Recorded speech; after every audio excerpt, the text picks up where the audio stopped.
मिली है और भारतीय जनता पार्टी द्वारा लगाए गए झूठे केसों से वो तिहाड़ जेल से बाहर आए हैं, तब से भारतीय जनता पार्टी बौखलाई हुई और इसी बौखलाहट के तहत भारतीय जनता पार्टी ने एक साजिश रची, एक षड्यंत्र रचा और उस षड्यंत्र के तहत स्वाति मालीवाल जी को दिल्ली के मुख्यमंत्री अरविंद केजरीवाल जी के घर 13 मई को सुबह सुबह भेजा गया।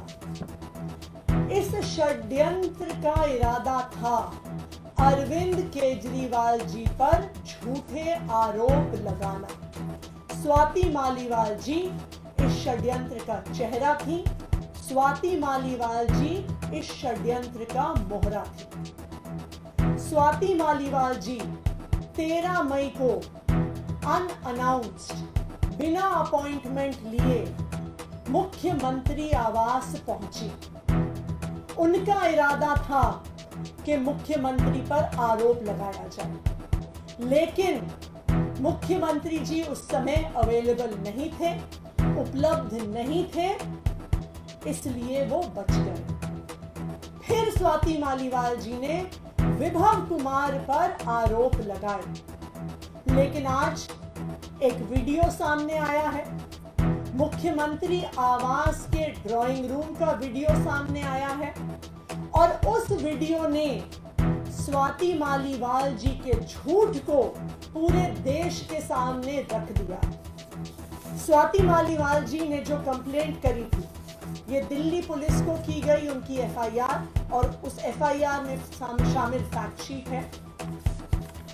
उस कंप्लेंट में स्वाति मालीवाल जी कहती हैं कि उनकी बेरहमी से मार पिटाई हुई, उन पर मुक्के मारे गए, घूंसे मारे गए, कि उनके सिर पर चोट लगी, कि वो उस पिटाई के बाद दर्द में कराह रही थी, उनसे बोला नहीं जा रहा था।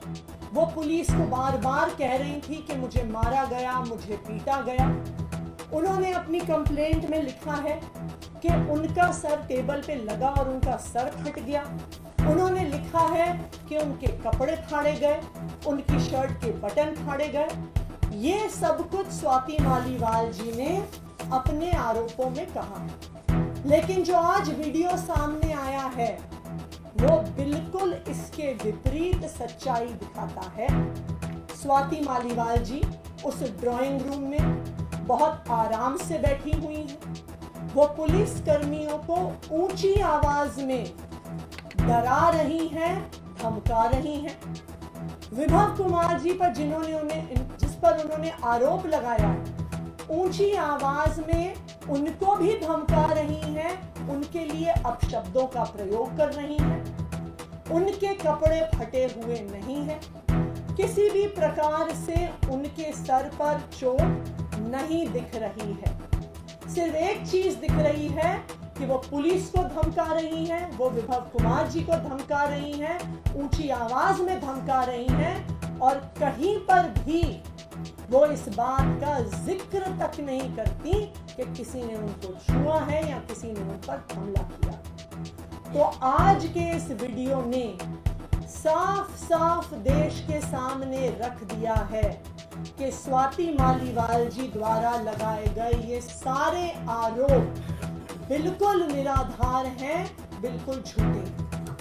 विभव कुमार जी ने आज दिल्ली पुलिस के पास स्वाति मालीवाल जी के खिलाफ अपनी कंप्लेंट दर्ज की है और उस कंप्लेंट में उन्होंने 13 मई को हुए सीक्वेंस ऑफ इवेंट्स को बहुत स्पष्ट तौर से रखा।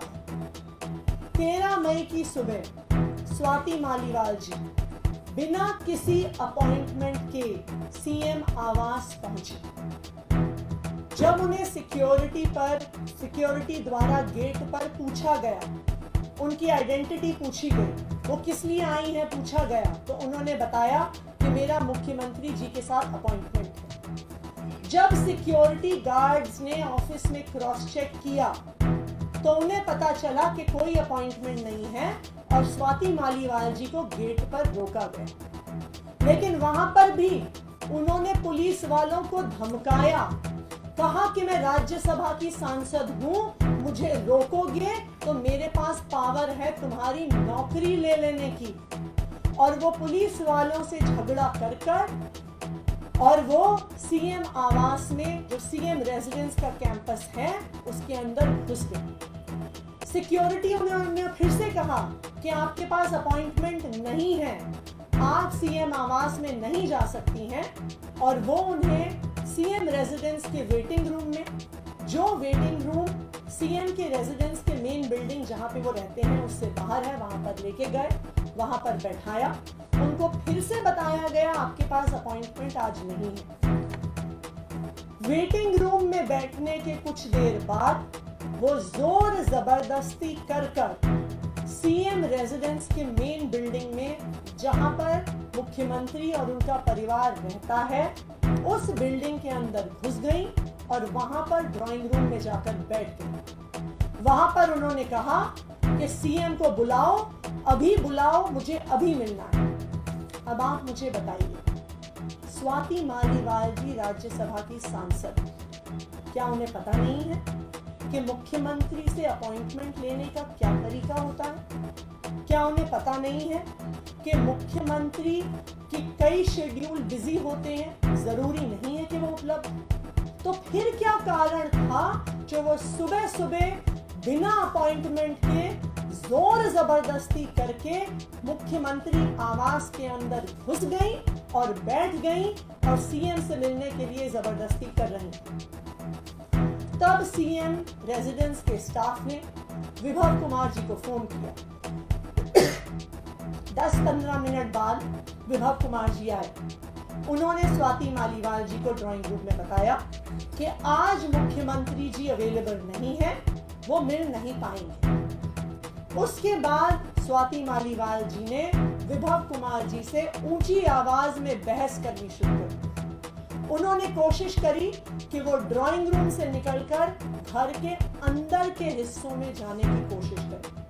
विभव कुमार जी उनके सामने खड़े हो गए और स्वाति जी को अंदर नहीं जाने दिया। स्वाति जी ने उनको धक्का देने की कोशिश की, परंतु विभव जी फिर भी वहां पे खड़े रहे। उन्होंने स्वाति मालीवाल जी को अंदर नहीं जाने दिया। फिर विभव कुमार जी बाहर आए और उन्होंने सीएम ऑफिस के सिक्योरिटी स्टाफ को बुलाया और उनको कहा कि वो स्वाति मालीवाल जी को बाहर एस्कॉर्ट करें। इस पूरे घटनाक्रम से एक चीज साबित होती है कि ये एक षड्यंत्र था, भारतीय जनता पार्टी द्वारा सोचा गया षड्यंत्र था। स्वाति मालीवाल जी को इस षड्यंत्र का चेहरा बनाया गया। मुख्यमंत्री जी को फंसाने का इरादा था। तभी सुबह सुबह जोर जबरदस्ती से मुख्यमंत्री आवास में घुस के मुख्यमंत्री जी से मिलने की जबरदस्ती की जा रही थी। ये इस बात से भी साबित हो रहा है कि स्वाति मालीवाल जी मुख्यमंत्री आवास से पुलिस थाने गई।